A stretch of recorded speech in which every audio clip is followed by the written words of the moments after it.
Welcome to another episode of Fight the Burnout. Today we have another special guest. As you know, we're interviewing law enforcement or first responders, and we have a police officer. I'm going to call him a police officer because he's in the process of changing agencies. So he's in the in between thing, but he still is in my book. So we have Brendan Griffith today. He's going to tell us his experience with.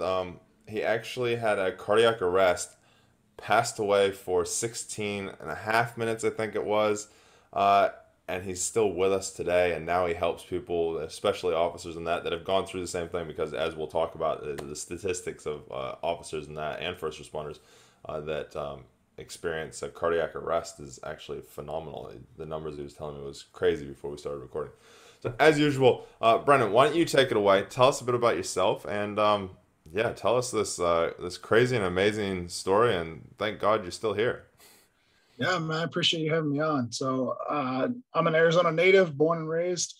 Uh, I've been in law enforcement since about 2008. It's kind of when I started that journey. Before that, I was an EMT and I worked in the private sector.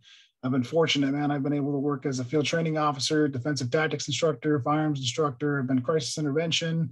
I got to jump around and do details for other specialty units like street interdiction and criminal apprehension, and I absolutely loved it, man. I've been very fortunate in my career, but you know how it is. You can't get too set in your ways because you never know what life's going to throw at you. No. And at the age of 26, while off duty, I actually suffered a cardiac arrest that would change my life literally in a heartbeat. You want me to jump into that right away? That's crazy, man. I do. I know. Also, you had mentioned, when you came to, when you booked in to kind of do this recording, you said in there that you had just qualified for SWAT. So you are Correct. extremely fit, mofo. Try not to swear as much as I can, but being ex-cops, it probably will happen. So just be aware of that. Um, uh, so yeah, so you were extremely fit. And so, sometimes being fit can cause it as well. So tell us little bit about, we'll jump to afterward. Tell us a little bit about why they think it happened, and then we'll talk about kind of what happened. So it's to this day we have no idea why I died. My heart has been tested every single way, and usually when you say cardiac, people immediately think you had a heart attack. No, I didn't have a heart attack. Heart disease is like a blanket term that covers everything from like heart attacks to heart failure to cardiac arrest to a bunch of other things. And I always tell people there's a big difference between heart attacks and cardiac arrest. And when you think about, heart attack is like a plumbing issue where you got a clogged artery in your heart and there's a section of your heart that's got a blockage, so it's not getting oxygen. Those are 95% survivable. Cardiac arrest is an electrical malfunction. So from the time you're in the womb to the day you die, your heart sends these electrical impulses that cause your heart to beat in the right sequence. One misfire and you drop dead. Yeah. So that's what happened to me. I had this electrical misfire. It's like you plugged in the Christmas tree and it shorted out on you. So they've done every single test possible. They've broken my blood down to chromosomic levels and cardiac MRIs and ECGs and echocardiograms. Nothing wrong with my heart. It's perfectly healthy, and they don't know if it's going to happen again. I don't know if it was a fluke. And the crazy thing is, it happens every single day to thousands and thousands of people around the globe. And 1,000 people in the U.S. are going to die from cardiac arrest today. Wow. Yeah, no, that's crazy. And and we'll get into this. This is going to be a good conversation. We'll get into the fact of how you live with that what if of it, that when you don't have a solution. There is no solution as such because they don't actually know what the problem is completely. You have that what if that you live with, and so many people run from the what ifs and don't want to do it, and then so they end up living in that fear. And so we'll talk about how you go through that. But walk us through the journey of that. Of having Yeah, this. it's kind of a weird spot because my wife always makes fun of me because I hear in law enforcement I've been shot at, I've been in knife fights, I got trapped under a vehicle while doing a water rescue at one point, and I died at home reading a damn book. Like, you just can't make it up. You never know when your time is up, right? No, So it's so I wish I true. could tell you I was doing some cool stuff. I wish I could tell you I was on a foot pursuit or fighting a guy high on meth naked or something. But I was seriously at home reading a book off duty, and it's crazy when you look into the numbers. Like 4 out of 5 cases happen inside the home, and people are always talking about public defibrillation and having AEDs to airports and stuff, which is great, but nobody's prepared for it to happen in their home to their kids, to their wife. And that's what happened to me, man. I was sitting with my wife. I put the book down, said, "Hey, I'm going to take the dog out." I took 2 steps towards my den door and just It hit me like a freight train. And normally, when cardiac arrest happens, you collapse instantly. It's the light. It's like someone turns the light switch off and they just boom.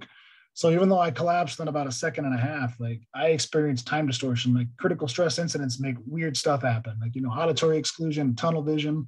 I made everything slow down for me.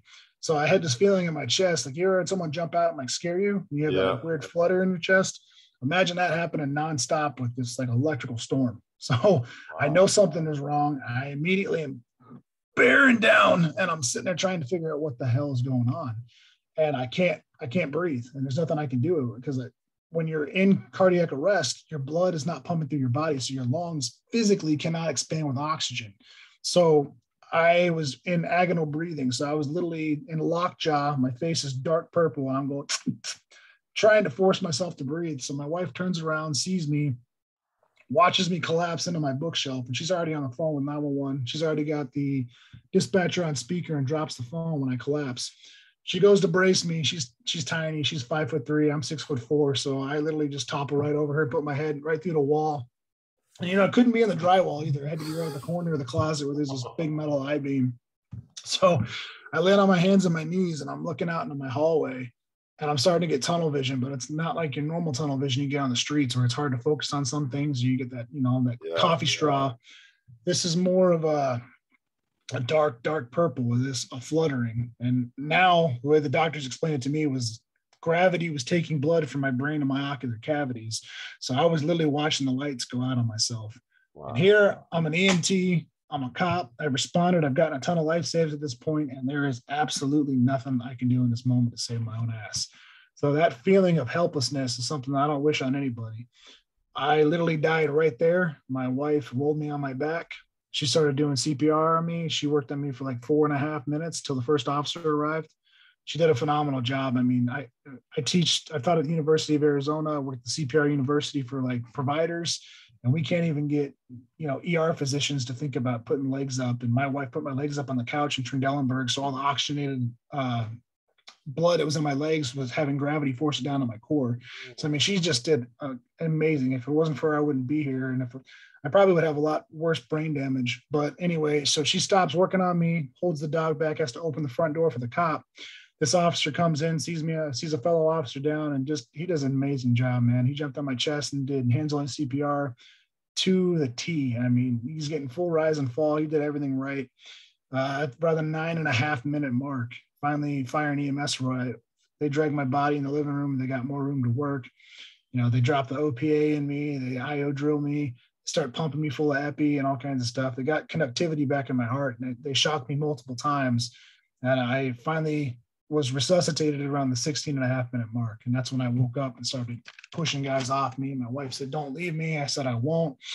I don't remember that portion of it, but I remember everything about collapsing. I remember coming back and just the absolute pain, man. I mean, it was like a light switch when I was right back in my body. It was, my head hadn't been oxygenated properly for like 16.5 minutes. So with every single heartbeat, it felt like someone was taking a sledgehammer to the top of my head. My arms and legs were like that pins and needle feeling times a million. My chest had been compressed in, so I got some stress fractures on my bones. My lip was busted open from the OPA. I got that metallic taste for those guys that have been tased before. I got blood on my mouth, and dude, it was horrible, man. I can't describe that feeling of coming back. I wish I didn't remember that part, but I do remember feeling the sway of the gurney, and I remember hearing the firefighters stepping on the rocks in my front yard. According to the crew, I was talking shit in the back and calling them hose draggers and stuff. And I'm still friends with the guys to this day. I don't remember that part, but it's weird because the next 5 days was the real memory gaps. Even though I remember every detail of my incident intricately, the next 5 days, while recovering from the oxygen deprivation, I was in and out of consciousness. I remember small pieces of conversations and clips and phrases. And I remember them telling me they're going to put this device in my chest to help protect me. And they run all these tests and stuff. But I'm being told I'm going to be medically retired, that I'm 26 on damaged goods. Like it was a real trip, man. I had just begun my road to recovery. I had just made my SWAT team 2 weeks before this happened. I was in great shape, no stress. My wife had just been accepted to medical school. Things were going great. And it literally in a heartbeat, my entire life changed. Wow. First off, what's so amazing is that you have so much detail that you remember. Like, I know the mind, like, because I know a lot about the mind. The mind goes in and it does crazy things. It either completely deletes it, or like down to the T, like you do, the details of a traumatic incident. And it's amazing at how you can just literally rattle it off exactly like like it was yesterday. And Well, I obviously, may have shared that story once or I was twice. gonna say you may you I was just about to say that you probably shared the story about a million times, so it does bring things back. But just the fact that you can go through that, how do you come back from that? Because I think we're talking about burnout here, and that could cause that incident right there will cause a person to do one of two things: completely give up and go, what the hell, this is like, what, never gonna, I'm never gonna do anything because I'm scared to do anything, and that, or it's gonna take you on, oh my God, life is precious. And I know from us having our short conversation that we've had and what you do, yours is life is precious. But how did you come back from that? It wasn't easy, man. It's like you said, eventually you make your peace or you live in woe. I mean, like you said, there's that state, but while you're still recovering and you're in that influx, there's this whole roller coaster of emotions that happens. I mean, waking up in the hospital, seeing my wife's beautiful face, telling me that I lived, and getting that hug and that second chance in that moment, something that I still can't not smile and be proud of and happy about. I'm one of the lucky ones that survived. 1,000 people that day didn't, that had cardiac arrest. But you go through all these waves. Here, I was all automatically written off. I mean, my command staff, except for Chief Mark Mann, who had my back 100%, the rest of our command staff was like, he's damaged goods. He's too much of a liability. We're not letting him come back to the force. And it's like, here I am. I was a field training officer, a DT instructor. I just made my SWAT team. And because of something that I had no control over, you're telling me that I can't go back to the streets when there's nothing wrong with me. So I had the anger. I had some depression. I started to get, for a short period, it was the why did this happen? But I'll be honest, man, I had survivor's guilt for a while there too. I mean, here I had buddies and friends that died in the line of duty that we buried that I consider better men than myself. I was given a second chance when they weren't. And for a while there, it was hard for me to kind of wrap that. Why was I given a second chance when so many other people weren't? So on top of that, your brain is still recovering, your body's still recovering, your body let you down. And at this point, they put this new device in my chest. And it was like, well, can I work as a cop with this thing in me? I have to challenge. I have to try to just keep my job here. I worked my ass off to become a police officer and to get into these specialty positions. And now I'm facing losing that, and that brotherhood, that family, the people that you consider I spent more time with them than I do with my family half the time. And now you're telling me that I'm going to lose that. So I had to face all of that. And when you're out on medical leave, yeah, your guys still check in on you, but you're not part of the calls. You're not part of the action. You're not part of that camaraderie. You're not part of the shit talking. You're stuck on the sidelines. So it's one of those that you start getting depressed and you start having this, what's my purpose thing now? What do I do if my identity was too entwined with what I did as a police officer and not who I am as a man? And that's something I really had to come to grips with. I had to sit there and say, you know what? This is not who I am, it's what I do. And I had to differentiate that. And I was still young. I mean, I was 26 years old. I wasn't as mature. I'm this ADHD kid. I'm wired differently. So it was hard for me to swallow that my police career could be over. And it took a lot of work and a lot of patience from my family. I was irritable. I was an asshole. There was times where I was in tears. There was times I was drinking too much. I was going through the waves of it, man. And not only did I go through that, I literally died and came back. So I went through this traumatic incident, but it wasn't until I started helping other people and then I started seeing other opportunities that I really started to get out of it. And I was not going to take no for an answer. I was not going to get forced or cast aside. You're not going to label me as damaged goods. So I had to bring in cardiac arrest researchers. I had to talk to the experts. I had to challenge it. And I had to take a different approach because most guys in military, fire and EMS or law enforcement, as soon as something like this happens, they're automatically told, hey, you're not allowed to come back. And a lot of guys are like, well, that's the cards that I was dealt. And they kind of either accept it or they don't. And me, I said, hell no, this is not going to happen. So I challenged it and I fought and I was successful and I was able to return to full active duty, but I had to go through a gambit of, risk management stuff. And I had to figure out, well, does my police equipment affect this medical device? What does my radio do to it? Do magnets affect it? What happens if I get tased? I had to tase myself. I mean, just weird. I had to go overcome a lot of stuff just to get back to keeping my job. And it's weird because you got doctors, you got lawyers, you got other people that can survive cardiac arrest and go right back to their job. But you're telling me I can't do that? So Yeah. there was a lot of emotions. There was a lot of fatigue, emotional burnout, and it was a real battle, man. No, it definitely, I can't relate to it at all, to be honest. And But I so, mean, and on top of, I kind of forgot to tell this part. On top of all that, you're still dealing with the fact that you died and you have no idea why. Is it going to yeah, happen again? I don't know. What caused it? Was it something I did? What happens if what if my wife wasn't there? So you get all these different things, and as a survivor, not only do you have experiences from when you were on the other side, you can close your eyes and remember that death experience and almost feel it lulling you back too. So you have this whole other state and this other purpose that just spiritually, physically, mentally just absolutely messes with you. And I talk to other survivors around the world that just it's a linear healing process. And there's some people take it very well, some people don't, and it's a hard pill to swallow. yeah, man, definitely. Why do you think that you, and I think you touched on it a little bit, but why do you think that where do you feel, there's a couple things there actually. Where do you feel that fight? Because obviously, I trained for our version of SWAT team here. I never actually got in, but then I went on to doing diplomatic protection, so looked after the prime minister when now President Biden came over, when he was vice president, and was working alongside Secret Service. So I know what it takes to get to that elite level of SWAT team in that. So there's that fighting side of you in there, but where do you think that fighting side came in, and why do you think that it transferred over into, no, I'm fighting for this. I'm fighting for what I, believe in, and I want to stay as an officer. It's I grew up in martial arts. I told you before, I'm a diagnosed ADHD kid. I was in trouble in school. I couldn't concentrate. I couldn't focus on things that I wasn't interested in. And one of the things that I absolutely love was martial arts. So I grew up in a martial arts school around first responders, around military. And when you step out of line, you got your ass kicked, and you got disciplined, and you were doing knuckle push-ups on wood and concrete till they were bleeding. You were getting hit with juttos, which are bamboo swords. They're gonna make you a man, whether you like it or not. And it's something that I grew up in that culture, and I learned that never quit, never give up attitude. And when I became a police officer, I've been in a lot of situations that I never gave up that spirit. Something that's just, it's the way that I'm wired. I have never backed down from an incident. I've never backed down from a challenge.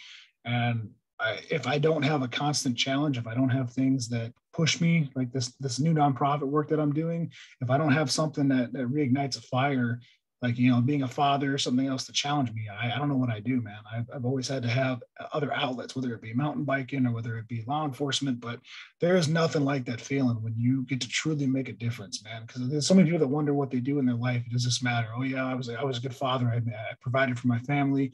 But when you go home after a shift, you made a difference. When you put someone behind bars that really deserves it, when you find that missing kid, when you get to save a life, like there's nothing like that. And that's one of the reasons why I was drawn to law enforcement. Now that I'm being told that I couldn't go back, it was like, oh, hell no. I worked too damn hard to get to this point. I am a part of this family. I'm a part of this brotherhood. Don't call me a brother if you're not going to have my back when I need it most. So Yeah. it kind of backed me into a wall, and I was not going to take no for an answer. They were going to have to fire me. I was going to go all the way to the state. It didn't matter what was going to happen. I was going to keep fighting this as far as I could take it. And I have several first responders that I'm working with right now that are fighting for their jobs. Yeah. Because of NFPA bullshit policies, firefighters are no longer allowed to fight fires or be in the field after they have a cardiac arrest, even though they have no diagnosis, their heart's perfectly healthy. And one of the ways I got back to work was proving I'm safer than any other officer out there. Because look, you Yeah. got cops out there that are hypertensive, you got cops with diabetes, you got cops with clogged arteries, brain aneurysms that are ticking time bombs. You have all these other issues. But I said, unlike them, not only do I get yearly checkups and get checked by a cardiologist frequently to make sure my heart's in perfect health condition, I'm on medication to prevent an arrhythmia. And on top of that, if I happen to have one that any one of you can suffer at any damn time, I get shocked immediately, where you guys need CPR and an AED, you don't make it. I am safer than anybody. This is an insurance policy. This is going to be protecting you guys. Yeah. So that's the approach I had to take. And my electrophysiologist and the cardiac arrest researchers was like, look, we don't know what caused it. It's probably not going to happen again. But if it does, he's protected unlike the rest of your officers. It doesn't make sense to be forcing him out. So that's that's a little bit of how I got into that mindset. I was like, it doesn't make sense because I was not going to take no for an answer when I'm like, I'm safer than any of you guys. Why am I the one getting singled out when you get all these other guys that are ticking time bombs? And we all know those officers that don't take Yeah. care of themselves, that are The ones that smoking the up ones that chimneys, civilians drinking, that the ones that fat. civilians take the piss out of, and they go, oh, you're a fat donut eating cops. It's like, yeah, no, I totally get that one. It's the same thing with mental health. You get the same thing, but somebody who's gone through mental health, gotten help for it, put their hand up and said, hey, I need help, and then done the tools and done the work. It's the same thing. They've got more tools than the person that goes, nah, I'm all good, and everybody can see that they're not. So I love that. I love that you just have that fight, and I know that that's the same reason you got to the SWAT level. You've gotten to where you're at. Why everything's going so well. It's just awesome to hear it in words, and I know for listeners and viewers and that, it's that same thing. Listen to that, and think about how you can apply that to your life. How you can put that fight in, put yourself against that wall. I constantly think about it. I'm like, okay, my back's against the wall. There is no way but forward. And what you want. So And that's to touch awesome. on what you are with the passion side of it, when you find that passion and you're able to dig into it, man. Because once I returned back to the field, that's when I realized how unprepared law enforcement really is for resuscitation emergency. I don't know how it is on your neck of the woods, but here in the States, only about 15% of agencies have the AEDs in the field. But we're first on scene 90% of the time. We're usually on scene within the first 1 to 4 minutes, and fire and EMS aren't on scene till about 8 to 12. And then even once they get on scene, time to first shot could be anywhere from 3 to 11 minutes. So you have almost no chance of survival if you're just waiting for fire and EMS. But cops are on scene first. Why aren't we giving our fastest first responders the high performance training they need and the life-saving medical equipment they need to do our job? So that's when I was like, there's something wrong here. And I had to create my nonprofit. I had to start working towards equipping, training, and preparing law enforcement for resuscitation emergencies, because it's not just cardiac arrest like what I experienced, bleeding control, overdoses, drownings, chokings. We're on scene first for all of that, and we're given almost nothing. It's like, oh, here's a tourniquet in case you get shot. Yeah. Cool. So Yeah, or you get just taught your basic first aid training. you get your basic first aid training, you get some of the stuff, but you're on scene first. When a mom hands you that blue baby and says, save my kid, how many officers right now are truly competent and able to do what they need to do to save that child? How many of them are equipped to take care of that 18-year-old? I mean, we lose 30,000 kids last year under the age of 18 from cardiac arrest. One miss. All those stories you see, college students, high school athletes, junior high kids playing football, basketball, swimming that just drop dead. That's cardiac arrest, and they're first on scene. How many of these kids are dying because our fastest first responders aren't prepared? So that's why we had to create our programs from scratch and grow it into what it is and what we're trying to get to today. Yeah, no, that's amazing. So, one last thing I wanted to touch on about your journey to get to where you are now is that identity thing, because I feel like that's so important for law enforcement, first responders, and really anybody, but especially you talked about it a lot, that brotherhood. You saw it with these, rest in peace, these two, New York police officers that just got shot recently, and they did the funeral, and literally that shows the brotherhood of law enforcement to a T. The streets completely filled with blue uniforms, and we get tied up and we get locked into this identity that that's all we are. And then when things happen and we want to get out, or when like what you had happen and you're not able to come, and you're actually you end up not being able to come back in, and that identity is there. Do you feel like your identity is still tied up as much as it was, or has it kind of shifted in a way where it is what you do, and you love it, but it's not necessarily your identity anymore? Or is it still your identity? It's law enforcement, and that brotherhood is always part of you. I don't care. Once you've put yourself through everything you have to become a police officer, you strap that uniform on, you went out into the streets. It's forever a part of you. You can't just dismiss that. Your experiences, everything you've done, what is it? Like the average citizen sees 3 to 8 critical stress incidents their entire life. That's 1 week for a cop. You know what I mean? So it's when you start really That's thinking one about day half the time. it really is. So it'll always be a part of me, but I really had to take a step back and you know what, that's not me. It's not entirely me. Being a cop does not define me as who I am. It's been a big part of my life, but no matter what, even when you take that uniform off, you're still a servant. You're still a public servant. You're still a brother. You're still somebody that signed a blank check up into including your own life in service of your nation or your people or your community. So you always have that servant mindset, and there's always other ways to serve, man. And that's one of the things that I talk to retired guys that call me all the time and want to volunteer for the nonprofit, help with training or help them get AEDs or write grants or whatever. These guys they're used to operating, they're used to helping at a higher level. And then when they retire, they kind of get lost. You see depression, you see bodies start shutting down. That's why a lot of cops die, 5 to 10 years after being retired. It's because they're used to operating at a higher level where their endocrine systems are running in overdrive. They're used to all the adrenaline and cortisol and dopamine. And then all of a sudden it just stops. Their bodies don't know how to react to that. And when they don't have that challenge, they start to shut down. That's why so many guys have heart attacks and cardiac arrests and strokes and all kinds of stuff so frequently after they retire.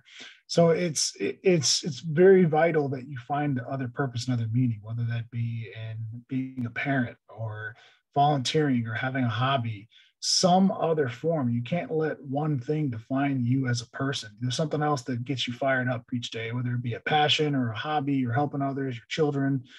I don't care what it is. And, I had to sit back and say, I'm a husband. I got to marry my high school sweetheart. She's the best thing that ever happened to me. I got to deliver both of my kids after my cardiac arrest. And I mean, that's the best and most challenging thing I've ever done. So you start putting yourself in these different chapters. Yeah, there's Brandon Griffith, the father. There's Brandon Griffith, the husband. There's Brandon Griffith, the public servant, the mountain biker, the martial artist, whatever you want to do. Stop evaluating your worth based on one aspect of your life, because that's not who you were in its entirety. No, I love that. That kind of transitions us into what I wanted to talk about as well. That kind of why type of thing. And for those that listen a lot, they'll recognize that I talk about this all the time because I'm hugely passionate about it. Because that exact thing, our identity that we kind of tie ourselves into is what we always identify ourselves as what we do, not why we do what we do. And if we think about if I think about I'll talk about mine, and then I'll intrigued to hear what yours is.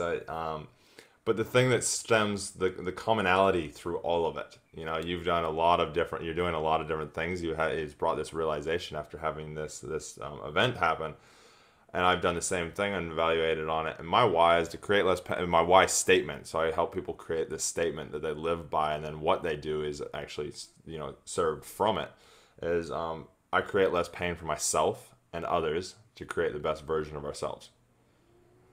And so if I look at everything that I've done through my life, being against bullying when I was a kid, and then bringing people together, and then becoming law enforcement, and then now doing my coaching, doing personal training before that, it's all been about creating less pain for people so they are the best version of themselves. I'd sit there and talk to defendants, offenders and that, what we call criminals, when we're at domestics, because I want to create less pain for everybody, and that's the key thing. And so I talk extra time with them.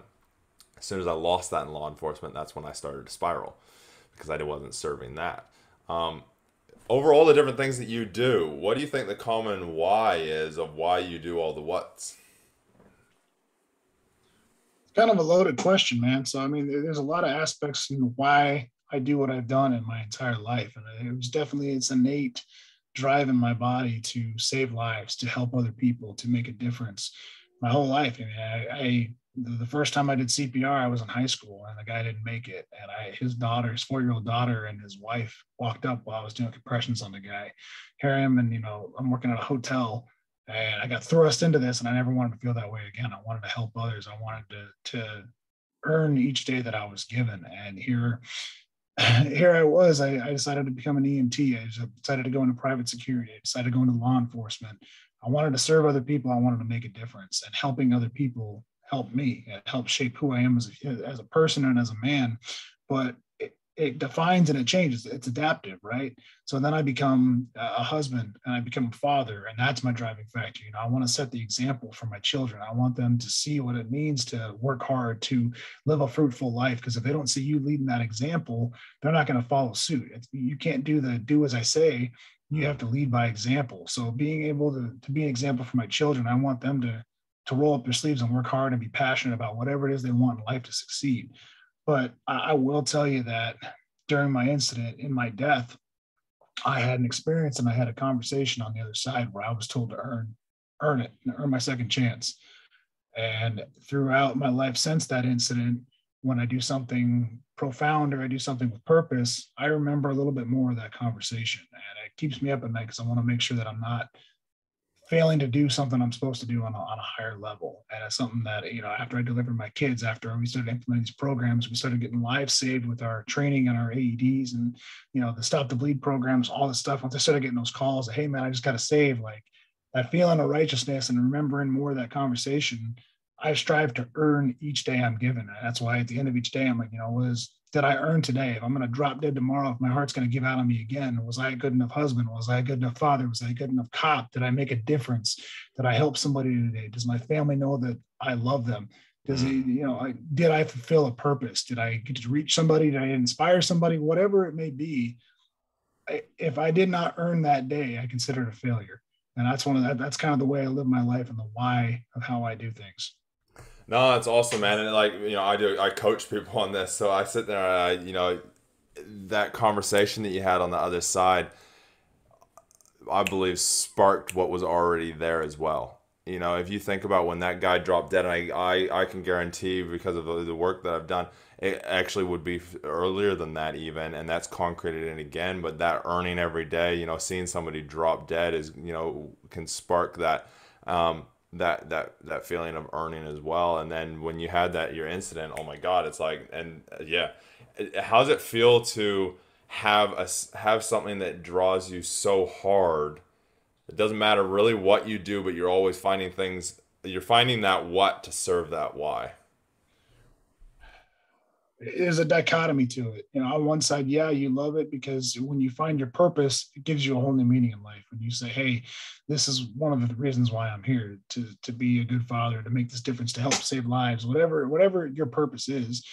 But at the same time, when you start looking at the scope of it, it can be very humbling, and it can be very, it can make you stand back because you're like, especially with what I'm trying to do.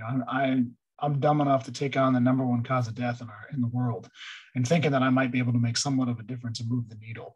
And it's very difficult because you have other people that don't have that same drive. You have entire industries that are status quo and they don't want to make the changes. And you're like, it doesn't matter how much data or how much proof you show them. It's like, well, it's a good idea, but it's going to be hard. And you can't get that same, and you can't make other people see their own potential and do it themselves. You have to lead by example. And those that are willing enough will actually follow. Those that will be empowered and go up and do their own thing. But it's very rough at the same time, because when you find that passion, you see the solution, and you're like, hey, this is how we're going to save a few 100,000 lives next year if we implement this program. But it's not just up to me. I have to change a culture. I have to change a mindset. I have to do all the support and the systems of care. So it's very disheartening at the same time, because you know your purpose, you know what you have to do, but it's convincing other people to do the right thing and to make it happen. And it can be an uphill battle, man. And there's so many ups and downs, and there's a lot of trial by error, but you have to be willing to, you have to get comfortable being uncomfortable, and you have to be willing to fail. You have to be willing to try new things and suck at it to get to the next level. And that's what I'm learning with this nonprofit. I mean, I'm a street cop, man, and I don't know anything about business. I didn't know anything about nonprofits. I'm learning as I go, and I'm bringing in other people that are helping me and mentoring me along the way. But one thing that's never left me is that passion and that drive to help and earn and save other lives. And so people see that, and I may not be the most qualified to be the CEO, but people rally behind me because they see that passion and that drive, and it's the same thing. So it's a great thing, but there's also a lot of baggage that comes with it. Yeah, nah, I can totally relate to that, man. I'm doing the same thing around mental health with law enforcement and mental health with just people in general, and that trying to change that instead of us being the ambulance at the bottom of the hill. Let's stop people from walking to the top of the cliff before they fall off. And so it's the same thing. You're doing the same exact thing. You don't want to be the ambulance anymore. You want to be the guard at the other side of the hill before they walk up the path to jump off to fall off the cliff. And so many things with that tie into each other. The physical, the spiritual health, and the mental health, it all goes in one. I mean, it amazes me that these departments they don't even focus on your sleep. They don't focus on your mental health. They don't focus on basic little things you can do, like a heart screening yearly, or having PT incentives or mandatory sleep. So having a damn cot in the back room, or a twin bed the guys can go and sleep in on shift fatigue. Simple things like this will save your officers' lives and have them mentally more stable, getting that good sleep, helping them have, PT incentive, little things like that. Same thing on the mental health side. Don't wait till your buddy kills themselves. Don't wait when you see somebody spiraling. Get them the support, but there's so many stigmas around it, as you know, where officers can't get the help that they need. If they go see a psychiatrist, they're going to get watched by the supervisor. They may get forced into retirement, or they may, whatever it may be, they start drinking too much. We need to start taking that proactive support. And sorry, but fuck the stigmas, fuck all of it. I'm tired of all of it. I'm Same. tired of that. We need to get rid of the mental health stigmas. We need to get rid of the health side of this. Because if you don't have guys like you and me strapping up to go out and do the uniform, who are we relying on the safety for our children? Who are we relying to pass the torch? When you got the good guys that are leaving and being burned out, you don't want to see what's left over to take care of our Right. nations. You don't want to see what comes through the academy or the college, and replaces those that are going, hey, yep, I need help. I got some fitness stuff going on. I got some health stuff going on. I got some mental stuff going on. I need some help for a short time so I can come back stronger and be an even better officer or be an even better first responder. Because if you're not constantly, it's one of my philosophies. My three things are state, know your why, know your purpose, and also, it's consistently grow. And somebody who's putting their hand up saying, "Hey, wait a second, something's not right with me," is consistently growing. And it's so important that we allow people to grow, whereas there's this stigma that you are put in a box and you need to fit right there. Well, we're people, we don't fit in boxes. It 100%. It's okay to not be okay. It Mhm. really is, and a lot of people don't. A lot of guys understand that it's not being okay is not your new norm. No. If you want to get better, if you want to get through it, most guys will. There are ways out of those deep holes, but it's okay to not be okay for a while. You don't have to brush it off. You don't have to have this machismo. There's nothing wrong with me. Like, you don't need that crap. I'm sorry, you really don't. And I'm tired of the stigmas. I'm tired of it because, law enforcement, survivors, everybody's got their own weight. Everyone's got their own pressures, their own traumas that we're going through, and people will adapt to that differently. But the average citizen doesn't also have to see the traumas that we do, but it's not that. It's the administration side of it. It's the pressure. It's the microscope. All of It's it. all the other stuff that comes with it. You work your ass off on a case, and a prosecutor gives them a slap on the wrist after this person's going to do something. The next thing you know, you see them murder their family. You see them do something else, and you're like, this could have been prevented. I worked my ass off to do this case, and next thing you know, they're letting this guy who's tuning up cops free, and he's attacking other innocent people, or the sexual predators being let loose on the streets. So that people don't understand the magnitude of what first responders have to deal with. And when they see that kid and they do CPR and the kid doesn't make it, and they have to go home and see their kid with that child's mucus still on their ballistic vest. Like, people don't understand what it's really like to do that death notification, is to sit there and see their family members on a day-to-day basis. And that's not normal for human beings. You're not supposed to see this much. I mean, No. every single shift, your endocrine systems are in overdrive. Every hot call that kicks out, every subject with a knife, every DV, you get adrenaline, you get cortisol, you get dopamine dumps, you get all this stuff. So your glands are fatigued, but you're not taking the time to rest. You're not taking the time to properly work out. You're not taking the time to properly get mentally correct. So it's detrimental to your health, your body, your mental well-being. And it just compounds year after year, which is why cops have such high mortality rates, and it affects them in their physical state, their divorce rate, their alcoholism. Every single aspect of your body gets the shit kicked out of it because of these compounding things that we're not taking care of. We as a culture need to start taking care of the little stuff in order to take care of the bigger fish. And the funny thing it's not funny, but the sad thing, I guess, actually is it's actually quite simple to change. And the departments and so many people, even officers think it's such a big mountain to change, but it's not. It's do little things. After I left law enforcement, I came up with a pyramid, and I'll give this to everybody. And you can use it as well. Another pyramid scheme? No, yeah, no. But what it is it's actually it's a layered pyramid. So you can, it's not a pyramid scheme, but what it is, it's actually the base level. You think about a pyramid. If you don't have a solid foundation on a pyramid, it's gonna fall apart, and it's gonna, or even house. But I think of it as a pyramid because the biggest layer at the bottom, the biggest one that supports everything, should be yourself. And then the next level should be your immediate, your intimate relationship. Then it's your kids. Then it's your close family, the ones that you classify as family. It doesn't necessarily have to be blood. And then the top level is everyone else, and then work. But as law enforcement, we have a tendency, again, because our identity gets so tied up with it, is we flip, well, a lot of people flip it upside down and they try and live off of the tip of a pyramid and try and teeter it. It's not just that, there's a lot more to it. Oh, It it's sounds, simplifying it it does out. sound simple. It does, but we're innate protectors as well. Mm. So going home and talking to your wife and kids about the horrors you just saw, or the pressure you're facing, and the fact that you might be in IA next week, or whatever it may be, you're facing a lot of stuff that you don't want to bring those demons to those you love. And it's hard because a lot of guys don't want to talk about that, but it's not just the family side of it. It's you know what, man, last night I got my ass kicked. I went balls to the wall all shift. I didn't get anything done. I had to skip my workout. I did a 16 and a half hour shift.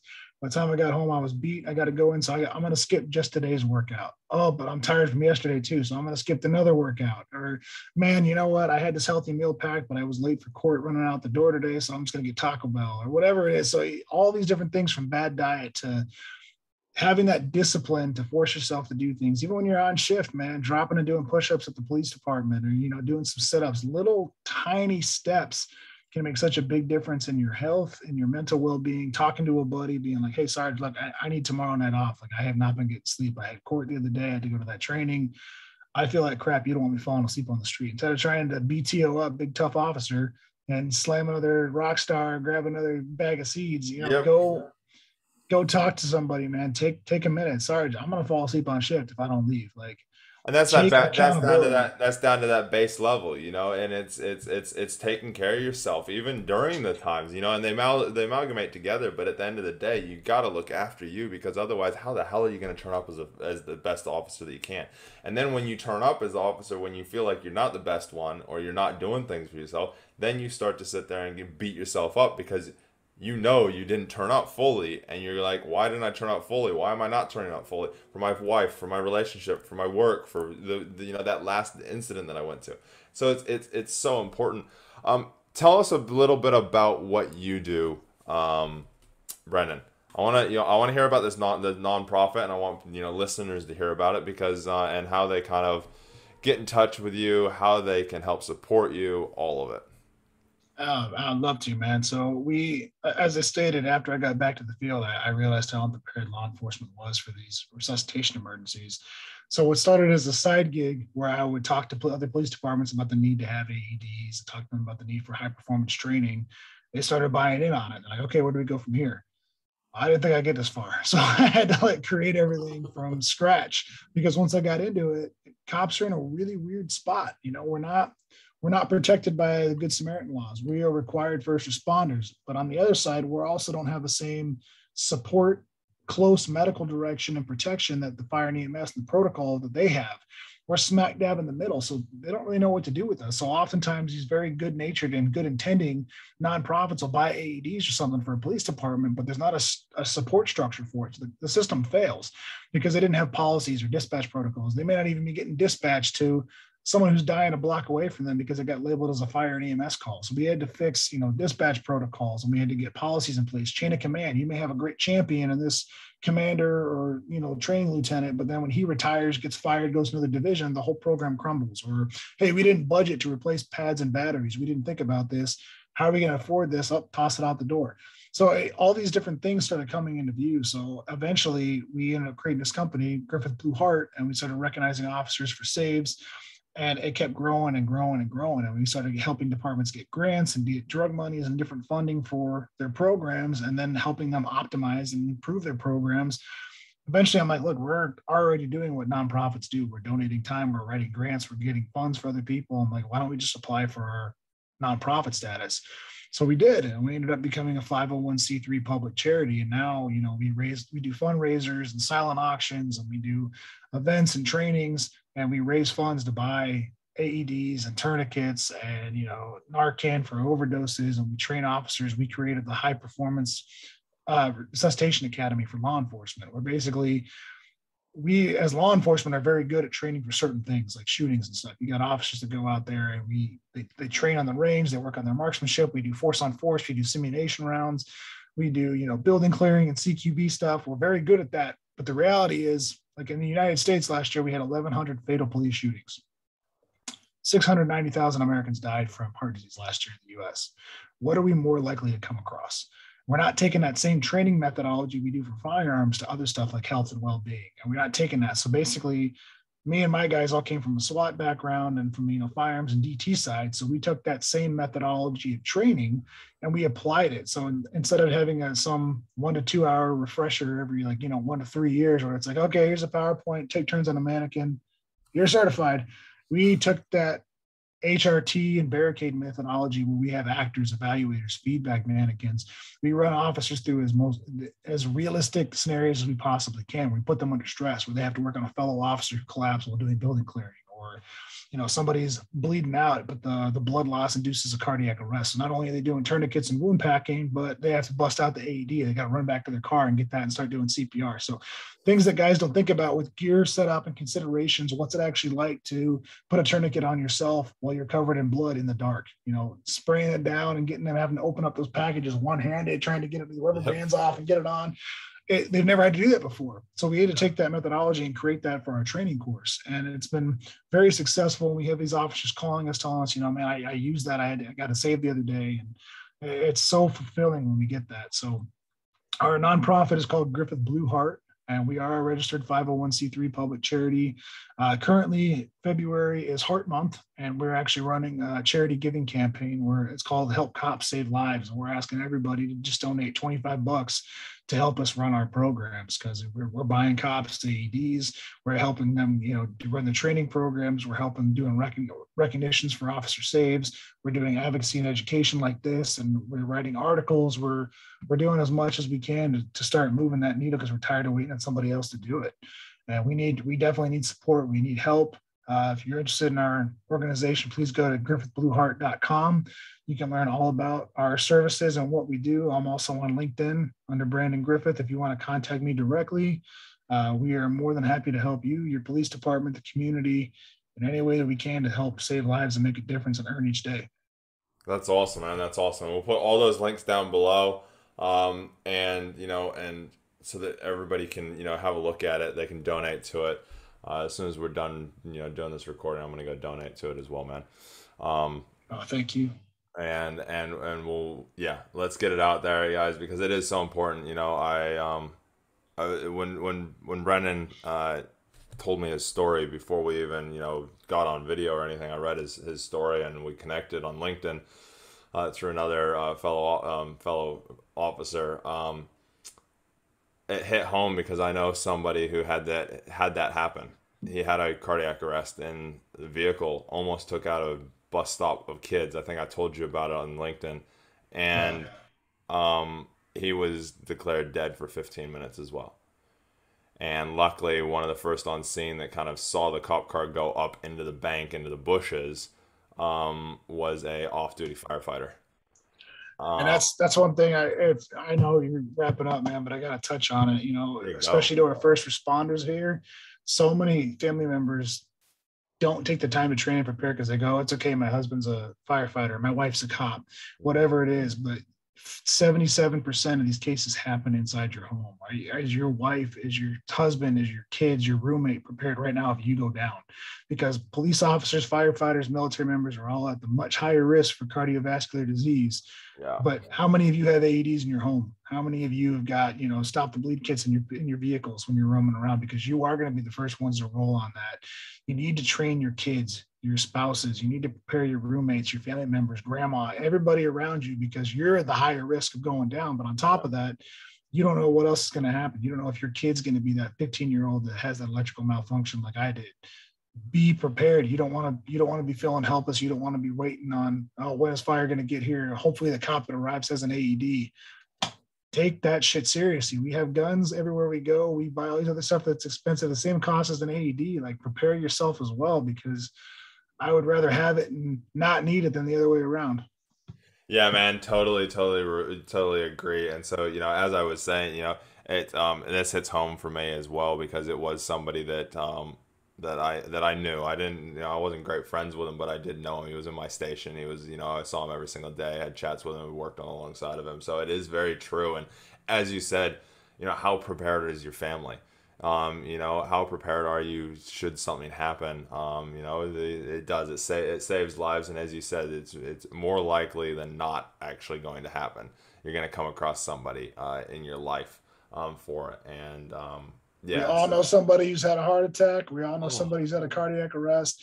We all know somebody who's on the brink of one. Like, yeah. it's going to happen. It's not a matter of if, it's a matter of when. Yeah, exactly. I've done a bit of insurance type side of stuff. It's one of the top paying outs for insurance is heart disease or heart attack or some sort of heart condition.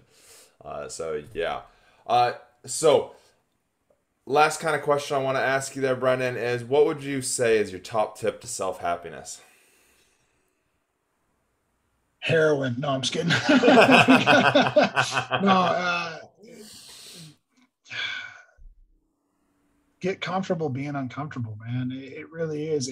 It's going to make you a lot happier person when you can find that discipline to take care of yourself, to go do, you might be beat tired, but tell your wife she's beautiful, take her out for dinner, take your kids out to the park, even though you may not have that energy. Get comfortable being that way, because you got to take care of yourself. You got to push yourself past your own thresholds in order to live that fulfilled happy life. Put yourself up there too. Have that discipline and take care of yourself. Make sure you say no, you get some sleep, you get that workout in, you're eating a little bit healthier. The little things that you can do in your life are going to make you happier and be much more sustainable if you can figure out that equation. I love it. I love it. Stop Well, believing the lies you tell yourself. I don't have oh, time, I'm too tired. Like, yeah, exactly.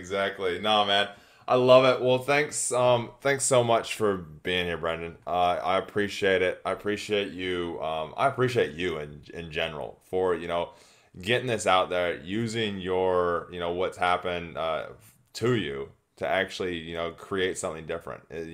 Actually living that, as I say it, happened for you. It's happened so that you can create this, and I love that you're running with it and you're so passionate about it. I can hear it in your voice, so it's absolutely amazing. Keep fighting the good fight, keep going after it, keep doing what you're doing. It's awesome. And for all of those who have listened, I always say this: take one thing from this episode. Doesn't matter what it is, take one thing and run with it. And also get out there and get some training, get some sort of learning for it. As I always say, continual growth is important. And so, as we've heard from Brendan today, is how important it is around being able to take care of your loved ones. They're the ones that are most important to you, so go do it for them. Get some training on first aid. Get some, what would you do? What, if somebody collapsed? How would you, my wife and I talk about it quite often. What would she do if I collapsed? She's similar to you, Brendan. She's 5'4" and I'm 6'6". She weighs about, what does she weigh? She weighs about 130 pounds. I weigh about 220. So it's, what are you gonna do, if something happens? And so we've had those conversations, and we're both she first aid training in that. So get out there and take that in. But as we always say, like I said, take one thing, but keep learning. And if in doubt, listen to the episode again. You'll find something in there. And I just want to say thanks again, Brendan. I can't say it enough because I know you're taking time out of your day with your family and that, but you can tell you have passion. So thanks everybody for listening. And yeah, we will talk to you again next time. We will have another first responder or law enforcement officer with some more good stuff for us. And yeah, we'll talk to you guys soon. thank you.